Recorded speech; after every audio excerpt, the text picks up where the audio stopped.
Hi guys, I'm Chris Rivera. This is Jennifer Ortega, Director of Media and Communication. And today we have an honorary video. We've asked the teachers to explain one or more inspirational Black heroes of theirs or their appreciation for Black culture. Let's get into it. I hope you guys enjoy the video. So for Black History Month, as far as an inspirational person that I chose was a guy by the name of David Goggins. David Goggins is a former Navy SEAL, but he's much more than that. He's a motivational speaker. He is someone that has overcome a lot of adversity, went through a lot of trials and tribulations, and is known for a lot of things. He has broken records as far as pull-ups are concerned. I think he's has 2 books out, but he really excels at helping people defy the mind, to really look at themselves, challenge themselves, and become better versions of what they are. And this person is someone that means a lot to me because recently I've overcome a lot of demons. I've gone through a lot of things in my life, and mentally speaking, I still battle them on a daily basis. And I do always feel like I'm about to slip and fall, but David Goggins and the words that he says and the words that he's profoundly installed in my life has helped me overcome that adversities and those demons and those things that are inside my head, and he helps me become a better version of myself. He always talks about callousing your mind and really making sure you drive and become different every day, and never settling for mediocrity, but always trying to be the best that you can be, and never being satisfied with that, and driving forward. And I like that. I need that, because there's so many things I battle on a daily basis up here, just like everyone else. And just to hear someone else's words like him and what he's done and what he's overcome, it inspires me to be better. Not just as a teacher, as a person, but as a father as well. And I can't thank him enough for all that he's done and helped me mentally, because I really do feel like without him, I wouldn't be the person that I am right now. And I just hope that I can continue to aspire to be better every day. And if not, at least I know there's an outlet I can go to, someone I can resort to at least look for inspiration. So David Goggins, thank you for everything. I truly appreciate it. Hi, good morning everybody. It's Mr. Kiss here, the Assistant Principal of Math, Science, and Special Education. And I was asked to speak if I had anyone that I could say was a role model, and I'm going to pick someone in mathematics. I'm going to pick Miss Katherine Johnson, who was a wonderful lady in the 1960s and in the time of NASA. And she just broke through the ceiling of this, this institution that's been around forever. And what a tremendous lady. She was the human calculator. Even when NASA started using computers, astronaut Glenn, who actually went to the moon, he would not only rely on the computer's calculations, but he would joke it with Ms. Johnson and say, Ms. Johnson, you know what, I know I have these computer numbers, but I need you to do your own calculations because I want to go by those numbers. So just a wonderful role model, even though it's going to be almost 60 years ago that Ms. Johnson, did this work with NASA. And thank you so much for allowing me to have this time. Okay, so in terms of my Black experience, there's quite a few dimensions to it, because I'm from the Caribbean and I'm also the African in America experience. So, and they're both distinctive, but yet there's just so many similarities. But I would say James Baldwin was probably the writer that catalyzed all of my experiences, because in him I saw and heard a Black male like myself who was super articulate about expressing the struggles of the African in America, and he was courageous about it. He would appear in the shows. He went to England to debate Buckley, and it was quite a show. So he became one of the people whose work and whose life was really inspiring to me. History can be, it can be cleansing, it could be empowering, it can also convict you, it could condemn you. And it's one of the reasons why a lot of people don't want to hear the truth in history. So for me, James Baldwin would be that writer who inspired me, because I'm a writer too, not as good as he was, but I do share a lot of his beliefs and the way he expressed himself in history. So my Black history experience would be, in terms of people that hold up, it would be James Baldwin. An appreciation for Black History Month, I've thought about people from the African American culture who have really influenced me. And there are so many wonderful leaders, but one person I really wanted to spotlight is someone that maybe a lot of people don't know. It's the founding principal for the High School for Arts and Business, and his name was Stephen Drakes. He was an incredible leader. He had such passion. He was the kind of principal who everyone loved. He knew every single student. It didn't matter what your background was. He was always there for you. And he built a school culture that was quite incredible, and that is followed even today. So we think back to his principles and his desire for unity, for students to excel, and all students to excel. And that's something he really always cared about. So that was his dream, and that's what he accomplished here. So I'm very proud to say that he's one of my biggest inspirations. Thank you very much.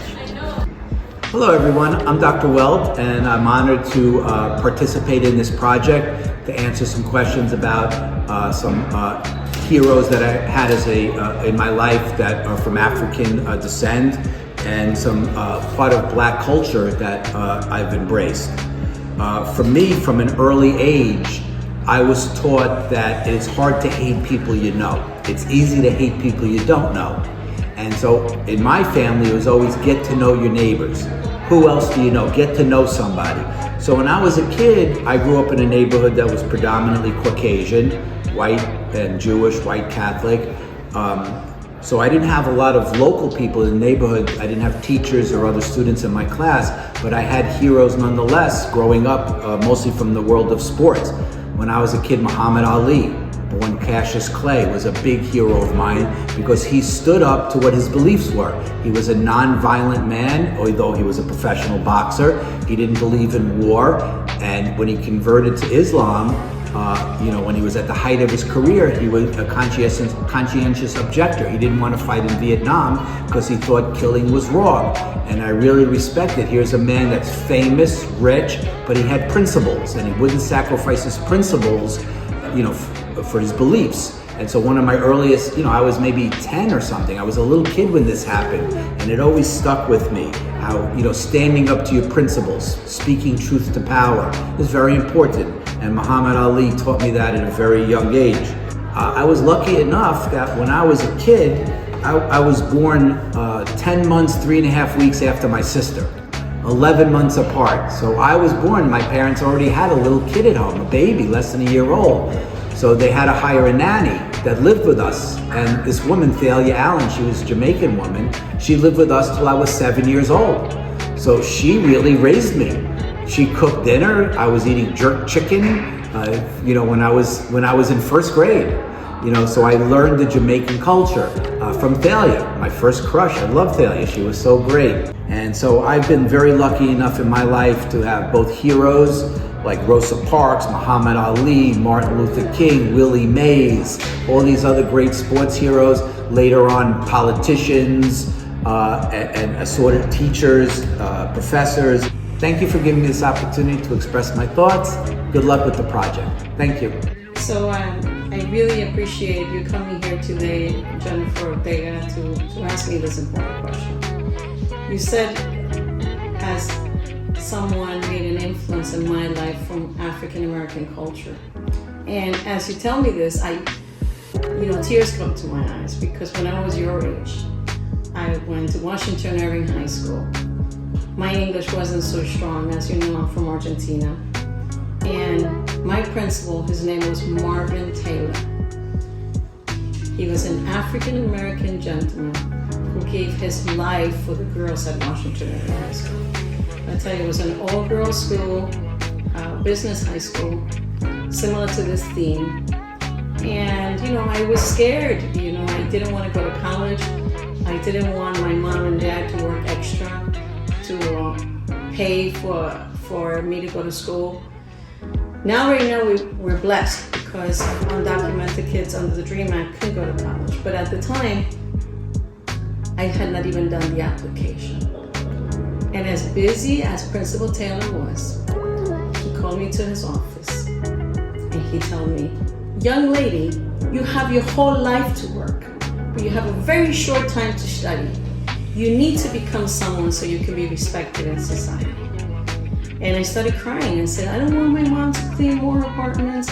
I don't want, and he said, no. You're going to apply and we're going to figure it out later. So he actually sat there and watched me fill out the paper form, because back in the days it was a paper form we did.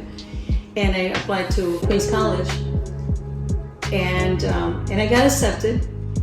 And the great thing was that by May of senior year, actually we had received a green card. So it was a great thing that Principal Taylor encouraged me to do it so vividly. And I went to Queens College. But now I go to Queens College and, you know, still, although I'm getting a little bit of assistance, things are expensive.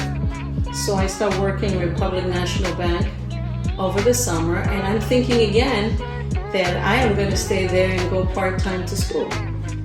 Now my boss was Terrence Lloyd, Vice President of International Operations at Republic National Bank. By the way, it's right next to the public library with the two lions in the front. So that's where the bank was, all the way in the corner. And the same thing, as you know, I speak Spanish, I speak English, I speak Italian, so I was very popular in the bank. But my boss, also African American, saw potential in me.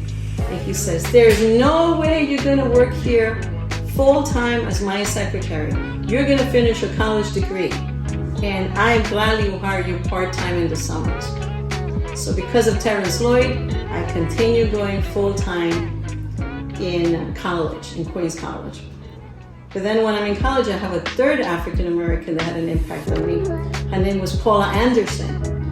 And in most colleges, there's a program called Upward Bound, which really is a program that helps the community with tutoring, helping kids in the community to become better selves. And Paula Anderson told me, I will hire you only if you understand that this is not a job, it's a mission to change lives. I said, Ms. Anderson, I promise you that I will tutor these kids and I understand what you're talking about. And today, when my student Jennifer Ortega asked me to do this video, I said, absolutely. I have 3 people that have shaped my life that I love dearly. Unfortunately, my principal, Marvin Taylor, had died when I finished high school, and I went to look for him, and I wanted to be his teacher. So I didn't want to go to a school where I couldn't find that amazing principal. But if Terrence Lloyd is around, or Paula Anderson, I would like them to know that I am not the principal that I am today if it wouldn't have been because of their influence, their love, their passion, and dedication to make this little immigrant girl a better for her own future. So yes, that's why we celebrate African American Month, because we need to remember the leaders that we have now that are making a difference for kids. There are many ways to appreciate Black culture. In mainstream society, Black culture is often used to sell a product or an idea. This means the idea is often reinterpreted by people outside Black culture. As an educator of students of color, I aim to strengthen student voice and propel students into these careers where you can speak for your own community.